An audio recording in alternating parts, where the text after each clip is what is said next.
അച്ഛൻ ചെയ്യുന്ന കർമ്മം മക്കൾക്കും ലഭിക്കും, മക്കൾ ചെയ്യുന്ന കർമ്മം അച്ഛനമ്മമാർക്കും ലഭിക്കും. ഇത്തരത്തിലുള്ള കർമ്മങ്ങൾ ചെയ്യുമ്പോണ്ടാകുന്ന പ്രശ്നം എന്താണെന്ന് പറഞ്ഞു കഴിഞ്ഞാൽ ആ വീട്ടിലോട്ട് അല്ലെങ്കിൽ ആ ശരീരത്തിലോട്ട് ഇത്തരത്തിലുള്ള നെഗറ്റീവ് സോളുകൾക്കും ഈ എനർജീസിനും എൻട്രി ചെയ്യാനുള്ള പെർമിഷൻ അലോ ചെയ്യുക. മോശമായ ഒരു കർമ്മം ഒരു അമ്പലത്തിലോ മറ്റേതെങ്കിലും വ്യക്തികളുടെ അടുത്ത് പോയി നമ്മൾ ചെയ്ത് കഴിയുമ്പോൾ എന്ത് സംഭവിക്കുന്നു പറഞ്ഞു കഴിഞ്ഞാൽ ആ പെൺകുട്ടിയുടെ ശരീരത്തിലോട്ട് ഒരു നെഗറ്റീവ് എനർജിയെ കടത്തിവിടാം. എപ്പോഴും മനസ്സിലാക്കേണ്ട ഒരു കാര്യം എന്താണെന്ന് പറഞ്ഞു കഴിഞ്ഞാൽ ഒരു നെഗറ്റീവ് എനർജികൾ അല്ലെങ്കിൽ ഒരു സോള് പലപ്പോഴും ഇവർ കാത്തിരിക്കുന്നത് നമ്മുടെ ശരീരം കിട്ടാൻ വേണ്ടിയിട്ടാണ്. ഓക്കെ, നമ്മുടെ ശരീരം വൺ ടൈം ഇത്തരത്തിലുള്ള എനർജികൾക്ക് കിട്ടിക്കഴിഞ്ഞാൽ പിന്നെ ഇവർ റിമൂവ് ആവില്ല. എന്തുകൊണ്ടാ റിമൂവ് ചെയ്യുന്നില്ല? ശരി, മക്കളുടെ പ്രണയബന്ധങ്ങൾ ഇല്ലാതാക്കാൻ വേണ്ടിയിട്ട് ചില രക്ഷകർത്താക്കൾ അത് നശിപ്പിക്കാൻ വേണ്ടിയിട്ട് എന്തെങ്കിലും ആഭിചാരം അല്ലെങ്കിൽ ദുർമന്ത്രവാദം ഒക്കെ ചെയ്യുന്ന ആളുകളുടെ അടുത്ത് പോകാറുണ്ട്. എനിക്കൊന്ന് കൂടുതൽ ഈ പെൺകുട്ടികളുടെ രക്ഷകർത്താക്കളാണ് മക്കളുടെ പ്രണയബന്ധങ്ങൾ നശിച്ചു പോകാൻ വേണ്ടിയിട്ട് അല്ലെങ്കിൽ അത് ഉപേക്ഷിക്കാൻ വേണ്ടിയിട്ട് ഇതേപോലുള്ള ആളുകളുടെ അടുത്ത് പോകുന്നത്. ഇങ്ങനെ രക്ഷകർത്താക്കൾ ഇതേപോലെ ദുർമന്ത്രവാദവും ആഭിചാരവുമായിട്ടൊക്കെ പോയി കഴിഞ്ഞാൽ അവർക്ക് എന്തായിരിക്കും അവസാനം സംഭവിക്കുന്നത്?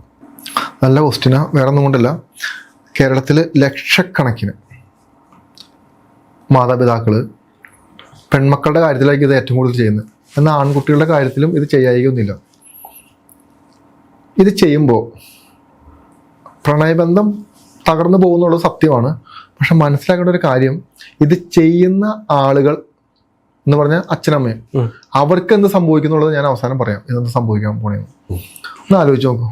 അതായത് ശരിയാണ്, ഒരു അച്ഛൻ്റെയും അമ്മയുടെയും ഭാഗത്തു നിന്ന് ചിന്തിക്കുമ്പോൾ ആ പെൺകുട്ടി മറ്റൊരു പ്രണയബന്ധത്തിലോട്ട് പോകുന്നതും ഒരു പക്ഷേ ഭാവിയെ ഓർത്തിട്ടായിരിക്കാം, ആ പെൺകുട്ടിയുടെ ജീവിതത്തെ ഓർത്തിട്ടായിരിക്കാം, ഒരു പക്ഷേ ആ ചെറുക്കൻ്റെ സ്വഭാവം കൊള്ളില്ലാത്തതുകൊണ്ടായിരിക്കാം, എന്ത് വേണേലും ആവാം. ഒരു അച്ഛൻ്റെ അമ്മയുടെ ഭാഗത്തു നിന്ന് നമ്മൾ ചിന്തിക്കുമ്പോൾ അവരുടെ ഭാഗം ശരിയാണ്.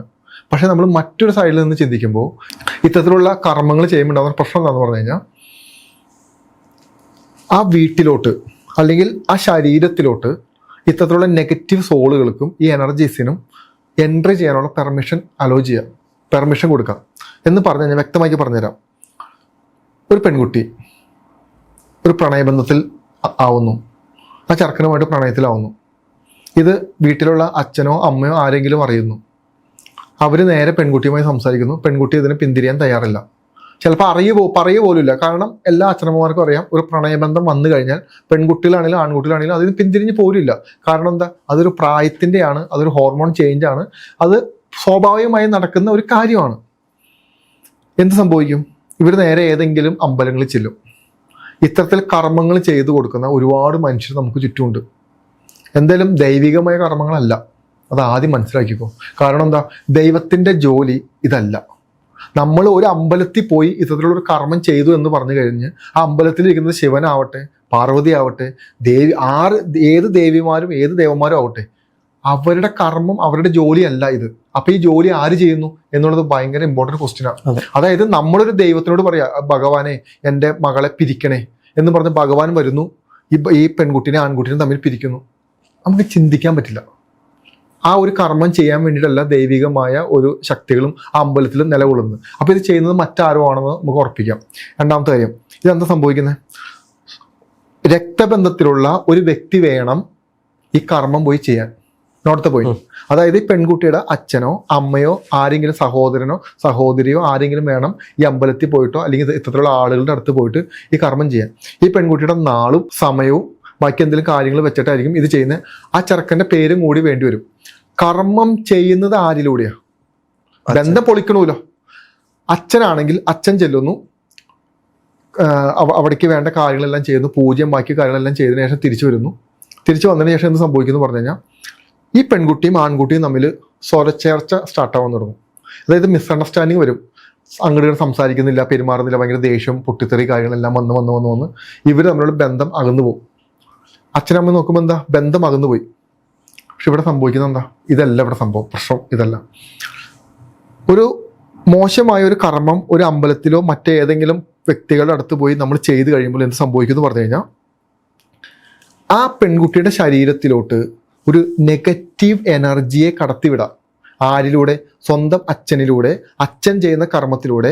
ഈ കർമ്മബന്ധം ഉണ്ടല്ലോ, അതായത് അച്ഛൻ അമ്മ മക്കൾ ഇവർ തമ്മിൽ ഒരു ബന്ധമുണ്ട്, കർമ്മബന്ധമുണ്ട്. അച്ഛൻ ചെയ്യുന്ന കർമ്മം മക്കൾക്കും ലഭിക്കും, മക്കൾ ചെയ്യുന്ന കർമ്മം അച്ഛനമ്മമാർക്കും ലഭിക്കും. അതാണല്ലോ പൊതുവെ നമുക്ക് സംഭവിക്കുന്നത്. രക്തബന്ധങ്ങൾ, അതുകൊണ്ടാണ് രക്തബന്ധങ്ങൾ എന്ന് പറയുന്നത്. അതുകൊണ്ടാണ് നമ്മുടെ പിതാക്കന്മാരും നമ്മുടെ പൂർവികരും ചെയ്യുന്ന പല പാപങ്ങളുടെ ദോഷവും നമ്മളിപ്പോൾ അനുഭവിക്കുന്ന ഒരു കാരണം അതാ.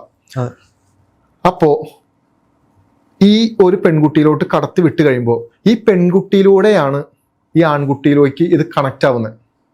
ഓക്കെ, അതായത് ഒരു പെൺകുട്ടിയും ആൺകുട്ടിയും തമ്മിൽ പിരിയണം എന്ന് പറഞ്ഞു കഴിഞ്ഞ് ഒരു കർമ്മം ചെയ്യുന്ന സമയത്ത് ഒരിക്കലും ആ കർമ്മത്തിന് ആൺകുട്ടിയെ മാത്രം നമുക്ക് ചെയ്യാൻ പറ്റില്ല. ചെയ്യുമ്പോൾ പെൺകുട്ടിയെയും ആൺകുട്ടിയെയും ഒരുമിച്ച് വെച്ച് വേണം ചെയ്യാൻ. പിരിയണം. പിരിയുക എന്ന് പറയുന്നത് എന്താ? അതിൻ്റെ ഉള്ളിൽ സംഭവിക്കുന്നത് എന്താ? അതിൻ്റെ ഉള്ളിൽ രണ്ടു പേർക്കും high level of negative energy, നെഗറ്റീവായ ഊർജം, അതായത് തമ്മിൽ തല്ലി ഒച്ചപ്പാടെടുത്ത് മിസ്അണ്ടർസ്റ്റാൻഡിങ് വന്ന് വഴക്കിട്ട് പിരിയുന്ന ഒരു high level of negative energy രണ്ടുപേരുടെ ഇടയിലോട്ടും കടത്തിവിടുന്ന പ്രോസസ്സിനെയാണ് നമ്മൾ പറയുന്ന ഈ ആഭിചാരം എന്ന് പറയുന്ന ഈ പ്രോസസ്സ്.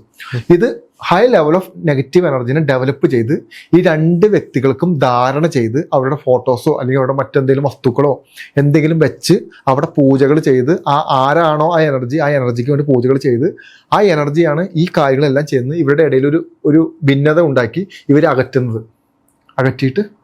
അകറ്റിയിട്ടാണ് പ്രശ്നം. എപ്പോഴും മനസ്സിലാക്കേണ്ട ഒരു കാര്യം എന്താണെന്ന് പറഞ്ഞു കഴിഞ്ഞാൽ, ഒരു നെഗറ്റീവ് എനർജികൾ അല്ലെങ്കിൽ ഒരു സോള് പലപ്പോഴും ഇവർ കാത്തിരിക്കുന്നത് നമ്മുടെ ശരീരം കിട്ടാൻ വേണ്ടിയിട്ടാണ്. ഓക്കെ, നമ്മുടെ ശരീരം വൺ ടൈം ഇത്തരത്തിലുള്ള എനർജികൾക്ക് കിട്ടിക്കഴിഞ്ഞാൽ പിന്നെ ഇവർ റിമൂവ് ആവില്ല. എന്തുകൊണ്ടാ റിമൂവ് ചെയ്യുന്നില്ല? മനസ്സിലാവുന്നുണ്ടോ? പല ആളുകളുടെയും പ്രശ്നം എന്താണെന്ന് പറഞ്ഞു കഴിഞ്ഞാൽ, ഇത്തരത്തിലുള്ള നെഗറ്റീവ് എനർജികളെ പ്രൊഡ്യൂസ് ചെയ്യാനും ഇത്തരത്തിലുള്ള നെഗറ്റീവ് സോളുകളെ വെച്ച് കാര്യങ്ങൾ ചെയ്യാനും പല ആളുകൾക്ക് അറിയാം, പക്ഷെ ഇതിനെ തിരിച്ചെടുക്കാൻ അറിയില്ല. അതുകൊണ്ടാണ് ഇത്തരത്തിലുള്ള കർമ്മങ്ങൾ ചെയ്ത് വിട്ടതിന് ശേഷം അത് പൊക്കോളും എന്നൊക്കെ പറയും, പോവില്ല. അതായത് ഇപ്പം എനിക്ക് കഴിഞ്ഞ പ്രാവശ്യം വന്ന ഒരു പയ്യൻ, ആ പയ്യൻ അത്യാവശ്യം സാമ്പത്തികമുള്ള വീട്ടിലെ പയ്യനാണ്. ഈ പയ്യനും ഒരു പാവപ്പെട്ട ഒരു വീട്ടിലെ പെൺകുട്ടിയുമായിട്ട് ഇഷ്ടത്തിലാവുന്നു. ഇവന്റെ അച്ഛനും അമ്മയും ഇതിനെ എതിർക്കുന്നു. അവൻ പറഞ്ഞു പറ്റൂല എന്ന് പറയുന്നു. ഈ അച്ഛൻ പോയിട്ട് വീട്ടിൽ പോയിട്ട് ഒരു അമ്പലത്തിൽ പോയിട്ട് ഒരു കർമ്മം ചെയ്യുന്നു. ഈ പെൺകുട്ടിയും ആൺകുട്ടിയും തമ്മിൽ പിരിയുന്നു. പെൺകുട്ടിയുടെ വഴിക്ക് പോയി. ആ പെൺകുട്ടിക്ക് സൂയിസൈഡ് ടെൻഡൻസി വരെ വന്നു. വീട്ടിൽ ഇഷ്യൂ ആയി. ആ പെൺകുട്ടിയുടെ വീട്ടിലെ അച്ഛനമ്മമാരും തമ്മിൽ ഇഷ്യൂ ആയി. പിരിക്കണമല്ലോ. പിരിക്കുക എന്ന് പറയുന്നതിനകത്ത് മനസാക്ഷിയൊന്നുമില്ല. കൂടെ നിൽക്കുന്നവരെ എല്ലാം തമ്മിൽ ഒരു എനർജി ചെന്ന് ഒരു ബന്ധത്തെ പിരിക്കുക എന്ന് പറയുമ്പോൾ ആ ബന്ധത്തെ പിരിക്കുക മാത്രമല്ല, പിരിക്കുന്നതിൻ്റെ ഒപ്പം തന്നെ ഇതിനെ ഏറ്റവും ഡാമേജ് ചെയ്യാൻ പറ്റുന്നതിനേക്കാളും മാക്സിമം ഡാമേജ് ചെയ്തിട്ടായിരിക്കും ഈ എനർജി തിരിച്ചു വരുന്നത്. അവിടെ ഡാമേജ് ചെയ്യുമ്പോൾ എന്താണ്? നമ്മുടെ ഉള്ളിലുള്ള പോസിറ്റീവായ ഊർജ്ജത്തെ മുഴുവൻ വലിച്ചെടുത്ത് നമ്മുടെ ഉള്ളിലോട്ട് നെഗറ്റീവായ ഊർജ്ജത്തെ കടത്തിവിട്ട് നമ്മൾ മുഴുവനും നെഗറ്റീവായ തോട്ട്സിലോട്ട് പോയി എന്ന് വേണ്ട മുഴുവൻ കുളമാവും. നമുക്ക് സംശയരോഗം വരും, നമുക്ക് മറ്റു പല പ്രശ്നങ്ങളും വരും. സൂയിസൈഡ് ടെൻഡൻസി പോലുള്ള കാര്യങ്ങൾ ഇവരുടെ ബന്ധങ്ങളിൽ ഉണ്ടാകും. ഒരു രീതിയിലുമുള്ള ദാക്ഷിണ്യവും നിങ്ങൾക്ക് നെഗറ്റീവ് എനർജിയുടെ കയ്യിൽ നിന്ന് പ്രതീക്ഷിക്കേണ്ട, ഈ സോളുകളുടെ കയ്യിൽ നിന്ന് പ്രതീക്ഷിക്കേണ്ട. എന്ത് പറ്റി? ഈ പെൺകുട്ടിയുടെ അച്ഛനും അമ്മയും പിരിയന്റെ വക്കത്തെത്തി. ഈ പെൺകുട്ടിക്ക് ആരോഗ്യപരമായ പ്രശ്നങ്ങൾ വന്നു. എന്നാൽ ഈ പയ്യനെന്ത് സംഭവിച്ചു? പയ്യന് അന്ന് മുതൽ ഡിപ്രഷൻ സ്റ്റാർട്ടായി. എന്ന് പറഞ്ഞു കഴിഞ്ഞാൽ അവന് വയ്യ, അസുഖങ്ങൾ വന്നു, ശരീരത്തിൽ പ്രശ്നങ്ങൾ വന്നു. കാരണം എന്താ? അതായത് രണ്ട് ബന്ധങ്ങൾ പിരിയുക എന്ന് പറയുന്നതിൻ്റെ അർത്ഥം അവരുടെ ഇടയിലുള്ള പോസിറ്റിവിറ്റിനെ എടുത്ത് കളഞ്ഞാൽ മാത്രമേ അവിടെ നെഗറ്റീവായൊരു ഊർജ്ജത്തെ പ്ലേസ് ചെയ്യാൻ പറ്റുള്ളൂ. ഇപ്പം ഞാനും രാഹുലും തമ്മിൽ നല്ല സൗഹൃദമാണ്, നല്ല ബന്ധമാണ്. നമ്മുടെ ഇടയിൽ എന്താ വർക്കൗട്ട് ആവുന്നത്? പോസിറ്റിവിറ്റിയാണ്. നെഗറ്റിവിറ്റിയാണ് നമ്മൾ തമ്മിൽ കണക്ട് ആവില്ലല്ലോ. പോസിറ്റിവിറ്റി വരുമ്പോഴാണ് നമ്മൾ തമ്മിൽ അങ്ങോട്ട് സംസാരിക്കുന്നത് നമുക്ക് ഇഷ്ടപ്പെടുന്നത്, നമ്മൾ പെരുമാറുന്നത് നമുക്ക് ഇഷ്ടപ്പെടുന്നത്. ഇപ്പം ഞാൻ എന്തെങ്കിലും പറഞ്ഞാൽ പോലും പോട്ടെ എന്ന് രാഹുൽ വിചാരിക്കുന്നത് ആ ഒരു പോസിറ്റിവിറ്റിയുടെ ഭാഗം. തിരിച്ചൊന്ന് ചിന്തിച്ച് നോക്കി, നമ്മുടെ ഇടയിലുള്ള പോസിറ്റീവായ ഊർജ്ജത്തെ വലിച്ചെടുത്ത് കളഞ്ഞതിന് ശേഷം നമ്മുടെ ഇടയിലൊരു നെഗറ്റീവായ ഊർജ്ജത്തെ പ്ലേസ് ചെയ്താൽ രാഹുലിന് ഞാൻ വെറുതെ നോക്കുന്നത് പോലും പ്രശ്നം വരും. സംഘർഷങ്ങൾ. രാഹുലിനോട് ഞാൻ എന്താണെന്ന് ചോദിക്കുമ്പോൾ എന്താണെന്ന് ചോദിച്ചത്, ഇവനെത്ര അഹങ്കാരം, ഇവൻ എല്ലാവരുടെ മുന്നിൽ ചോദിക്കുന്നുണ്ട് എന്ന് വേണ്ട. രാഹുലിന്റെ ഉള്ളിൽ പിന്നെ മുഴുവനും നെഗറ്റിവിറ്റി ആയിരിക്കും പ്രൊഡ്യൂസ് ആവുന്നത്. സംഭവിക്കുന്നത് എന്ത് പറ്റും? ആ പെൺകുട്ടിക്ക് ആരോഗ്യപരമായ പ്രശ്നങ്ങൾ വർഷങ്ങളോളം വരും. കാരണം എന്താ? ആ ബോഡി ആക്സസ് ആയി. മനസ്സിലാവുന്നുണ്ടോ? രണ്ടാമത്തെ വിഷയം ഈ ചെറുക്കൻ്റെ കാര്യത്തിൽ, ചെറുക്കന് മാത്രമല്ല, ഇത് ആരാണോ ഈ കർമ്മം ചെയ്ത അച്ഛനും അമ്മയ്ക്കും അന്ന് മുതൽ സാമ്പത്തികമായ ബുദ്ധിമുട്ടുകൾ വരാൻ തുടങ്ങും, വീട്ടിലെ അസുഖങ്ങൾ വരാൻ തുടങ്ങും. അതായത് നശിക്കണേൻ്റെ പക്കത്തോടെ കടന്നു പോകും. എന്തൊക്കെ ചെയ്തിട്ട് ഒരു കാര്യമില്ല, അപകടങ്ങൾ വന്നുകൊണ്ടേയിരിക്കും എന്ന് പറഞ്ഞു കഴിഞ്ഞാൽ ഈ കർമ്മങ്ങൾ ചെയ്യാൻ പാടില്ല. നമുക്ക് പറഞ്ഞ് മനസ്സിലാക്കാലോ. നമ്മൾ എന്തിനും മോശമായൊരു കർമ്മത്തിലോട്ട് പോകുന്നേ? ഇത് എനർജീനെ ഉപയോഗിച്ചിട്ട് ഇത്തരത്തിലുള്ള കർമ്മങ്ങൾ ചെയ്യരുത്. ചെയ്തു കഴിഞ്ഞാൽ ചെയ്യുന്നവനും ചെയ്ത് കൊടുക്കുന്നവനും ഇത് ആർക്കാണോ നമ്മൾ വെച്ച് ചെയ്തത് അവർക്കും അവരുടെ ഫാമിലിക്കും ഉൾപ്പെടെ ഇത് വർഷങ്ങളോളം, നീണ്ട വർഷങ്ങളോളം ഇതിന്റെ എഫക്റ്റ് അവിടെ നിന്നുകൊണ്ടിരിക്കും. കാരണം നെഗറ്റീവായ ഊർജം എപ്പോഴും ശ്രമിക്കുന്നത് പോസിറ്റീവായ ഊർജത്തെ എടുക്കാൻ വേണ്ടിയിട്ടാണ്. പിന്നീട് ഒരു ബന്ധത്തിലേക്ക് പോയി കഴിഞ്ഞാൽ അത് വർക്കൗട്ട് ആവും. അവിടെയാണ് പ്രശ്നം. ആ പയ്യൻ, ഇപ്പൊ ഞാനീ പറഞ്ഞ പയ്യൻ നെഗറ്റീവായി, ഇനി ഇവൻ മറ്റൊരു ബന്ധത്തിലോട്ട് പോയി എന്ത് സംഭവിക്കും? അത് നെഗറ്റീവ്. അവൻ നെഗറ്റീവാ. ഇനി എത്ര പോസിറ്റീവായ ഒരു പെൺകുട്ടി, ഇനി എത്ര നല്ല പെൺകുട്ടി വന്നാലും ഇവൻ ഡിപ്രസറാ. ഇവൻ കൃത്യമായി ഇവന് സെക്ഷലി പരമായ ഇഷ്യൂസ് സ്റ്റാർട്ടാവും, മാനസികമായ ഇഷ്യൂസ് സ്റ്റാർട്ടാവും, ഫിസിക്കലോട് ഇഷ്യൂസ് സ്റ്റാർട്ടാവും. എന്ന് വേണ്ട, ഇവന് ആ അച്ഛനോടും അമ്മയോടും തമ്മിൽ ഭയങ്കര വൈരാഗ്യവും ദേഷ്യം വരും. എന്ന് ആലോചിച്ച് നോക്കും. ഒരു ആവശ്യമില്ലാത്ത കർമ്മം ചെയ്തു വെച്ചിട്ടാ ഈ പ്രശ്നം. പല കർമ്മങ്ങളും നമ്മളിങ്ങനെ ചെയ്യുമ്പോൾ എടുത്ത് കളയാൻ പറ്റണം. അങ്ങനെ എടുത്ത് കളയാൻ പറ്റുന്നവരില്ല എന്നല്ല പറയുന്നത്, പറ്റുന്നവരുണ്ട്. ഭൂരിപക്ഷം ആളുകൾക്കും അത് എടുത്ത് കളയാൻ അറിയില്ല, ചെയ്ത് കൊടുക്കാൻ എളുപ്പമാണ്.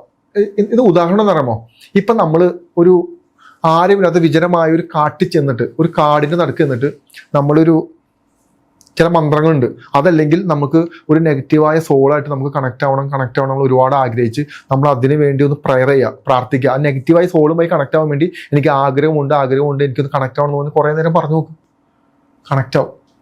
തിരിച്ച് ഒരു പോസിറ്റീവായ ഊർജ്ജമായിട്ട് കണക്ട് ആവണമെന്ന് കണക്ട് ആവില്ല. മനസ്സിലാവുന്നുണ്ടോ? എന്ന് പറഞ്ഞു കഴിഞ്ഞാൽ നമ്മുടെ പ്രാർത്ഥനകൾ, നമ്മുടെ പല കാര്യങ്ങളും നെഗറ്റീവായ ഊർജ്ജം കണക്ട് ചെയ്യാൻ വേണ്ടി വെയിറ്റ് ചെയ്യാം ഈ സാധനം. അപ്പോൾ ഞാൻ പറഞ്ഞു എന്താന്ന് പറഞ്ഞു കഴിഞ്ഞാൽ, ഇത്തരത്തിലുള്ള മോശമായ കർമ്മങ്ങൾ ചെയ്യുമ്പോൾ സൂക്ഷിക്കുക. ചെയ്യുന്ന ആൾക്കും ഈ ചെയ്യുന്ന ആൾക്കും എല്ലാം കിട്ടും. അമ്പലങ്ങൾ ഒരിക്കലും ഇങ്ങനെ ചെയ്യില്ല. അങ്ങനെ ചെയ്യുന്നുണ്ടെങ്കിൽ അത് ഈശ്വരന്റെ കടമയല്ല ഈ സാധനം ചെയ്യുന്നത്. അവസാനം ശാരീരികമായിട്ടും മാനസികമായിട്ടും എല്ലാം തളർന്ന് തരിപ്പണമായിട്ട് ഒരു കാര്യമില്ല. എത്രയോ കേസുകൾ അറിയാമോ രാവിലെ വരുന്നത്, സങ്കടം തോന്നും നമുക്ക്. കാരണം എന്താ പറയുമോ, വെറും ഈഗോ പ്രശ്നം. ഒന്നെങ്കിൽ ആ പെൺകുട്ടികളെ പറഞ്ഞ് മനസ്സിലാക്കുക, അല്ലെങ്കിൽ ആ ആൺകുട്ടികളെ പറഞ്ഞ് മനസ്സിലാക്കുക.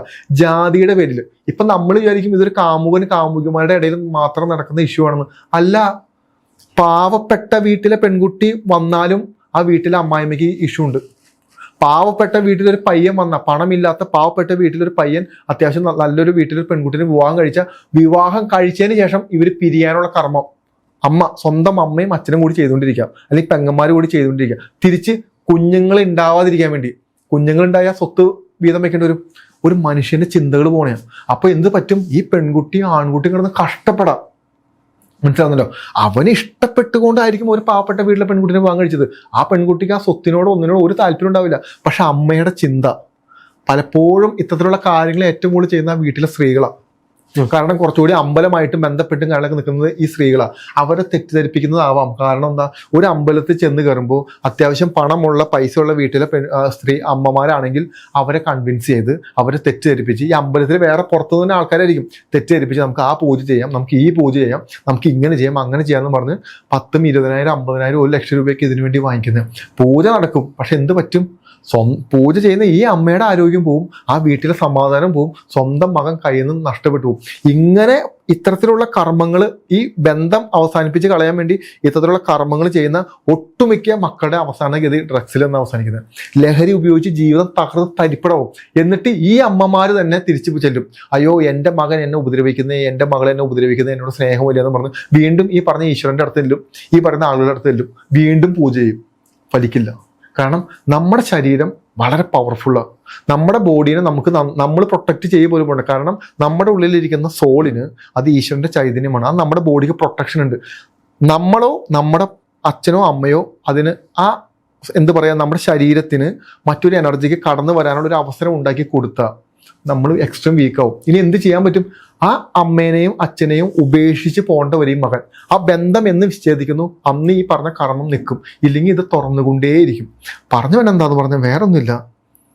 ഇത്തരത്തിലുള്ള ബുദ്ധിമുട്ടുകൾ അനുഭവിക്കുന്ന ഒരുപാട് മനുഷ്യരെ കാണുന്ന, ഒരുപാട് മനുഷ്യർ ചെയ്യാൻ പോവണ്ട. മനസ്സിലാവുന്നല്ലോ? നമുക്ക് പറഞ്ഞ് മനസ്സിലാക്കാൻ ശ്രമിക്കാം. പിന്നെ കുട്ടികളാണ്, അവരോട് ഒരു പരിധി വിട്ട് നമുക്കൊന്നും പറയാനും പറ്റൂല. ആവശ്യമില്ലാത്ത കർമ്മങ്ങളും ആവശ്യമില്ലാത്ത എനർജികളെയും. എന്താണ് ഈ എനർജി? വളരെ നെഗറ്റീവായ സോളുകളെ ഉപയോഗിച്ചിട്ടാണ് ഇത്ര കർമ്മങ്ങൾ ചെയ്യാൻ പറ്റുള്ളൂ. ആദ്യം അത് മനസ്സിലാക്കുക. ഒന്ന് ആലോചിച്ച് നോക്കൂ. സ്വന്തം മകനും മകന്റെ ഭാര്യയും തമ്മിൽ പിരിയണം. അത് സ്വന്തം മകന്റെ ഭാര്യ എന്ന് പറഞ്ഞാൽ ചിലപ്പോൾ ആ വീട്ടിലെ അനിയത്തിയോ നാത്തൂമാരോ ആരെങ്കിലും ആയിരിക്കും ഈ കാര്യം ചെയ്യുന്നത്. പിരിയണതിന്റെ കാരണം എന്താ? കാരണമൊന്നുമില്ല. ആ പെൺകുട്ടി വളരെ മനോഹരമായി സംസാരിക്കുകയും എല്ലാവരോടും വളരെ സ്നേഹത്തോടെ പെരുമാറുന്ന ഒരു സ്ത്രീയാണ്. എനിക്ക് കഴിഞ്ഞ ദിവസം വന്നൊരു കേസാണ്. വളരെ സ്നേഹമുള്ളൊരു സ്ത്രീ, ഒരു പ്രശ്നമില്ല. പക്ഷെ വീട്ടിലുള്ള മറ്റു സ്ത്രീകൾക്ക് ഉണ്ടാവുന്ന അസൂയാണത്. അതായത് ആ ഭർത്താവും ആ ഭാര്യയും വളരെ സ്നേഹത്തോടെ ജീവിക്കുന്നു. എൻ്റെ ഭർത്താവും ഞാനും തമ്മിൽ സ്നേഹമില്ല. എൻ്റെ ഭർത്താവിന് ചേട്ടൻ്റെ ഭാര്യയോടെ സ്നേഹം, അവിടെ സ്നേഹമല്ല, ഈ പറയുന്ന ചേട്ടൻ്റെ ഭാര്യ വളരെ മനോഹരമായി പെരുമാറുന്നതുകൊണ്ടാണ്, ആ സ്ത്രീ മറ്റുള്ളൊരു വിവേചനമില്ലാതെ പെരുമാറുന്നതുകൊണ്ടാണ് ഇവിടെ ടോക്സിക് ആവാ. മനസ്സിലായി? വൈരാഗ്യം മൂത്ത് അങ്ങ് പോയി പൂജ ചെയ്യുക. പൂജ ചെയ്യുമ്പോൾ എന്ത് പറ്റും? ചൊറിച്ചില്, ബോഡിയിൽ ചൊറിച്ചില്, പെയിൻ, ബാക്ക് പെയിൻ, തണ്ടൽ വേദന എന്ന് വേണ്ട. എന്നാൽ ഇത് പോയിട്ട് ഒരുപാട് ഡോക്ടർമാരുടെ അടുത്ത് പോയി കാണിച്ചാലും മാറൂല ഈ അസുഖങ്ങളൊന്നും. കാരണം എന്താ? ഇത് എനർജി വേരിയേഷനിൽ വരുന്ന അസുഖമാണ്. നെഗറ്റീവായ എനർജി നമ്മുടെ ബോഡിയിലോട്ട് കടന്നു വരുമ്പോൾ ഉണ്ടാകുന്ന പ്രശ്നങ്ങൾ ഇതെല്ലാം. അപ്പം മനസ്സിലാക്കേണ്ടത് എന്താ? ഇത്തരത്തിലുള്ള കർമ്മങ്ങൾ നമുക്ക് കിട്ടിയെന്ന് തോന്നുമ്പോൾ തന്നെ ഒന്നെങ്കിൽ കൃത്യമായ പ്രൊസീജിയറുകൾ എടുത്ത് മുന്നോട്ട് പോവുക. അല്ലെങ്കിൽ എന്ത് പറ്റുമെന്ന് പറഞ്ഞാലേ, പഠിക്കാൻ പറ്റില്ല, ജോലിക്ക് പോകാൻ പറ്റില്ല, ഒരു സ്ഥലത്ത് ഒരാളുമായിട്ട് മര്യാദയ്ക്ക് പെരുമാറാൻ പറ്റില്ല, സംസാരിക്കാൻ പറ്റില്ല, ഫുള്ള് നെഗറ്റീവ്, ഉറക്കം നഷ്ടപ്പെട്ട് തുടങ്ങി ഇത്തരത്തിലുള്ള പ്രശ്നങ്ങളോടെ മുന്നോട്ട് പോയിക്കൊണ്ടേയിരിക്കും. അപ്പോൾ മനസ്സിലാക്കേണ്ടത്, നമ്മൾ ഒരാൾക്ക് വേണ്ടി ഇത്തരത്തിലുള്ള ഒരു കർമ്മങ്ങൾ ചെയ്താൽ തിരിച്ച് കിട്ടിയിരിക്കുന്നുള്ളത് ഒരു മാറ്റമില്ലാത്ത കാര്യമാണ്.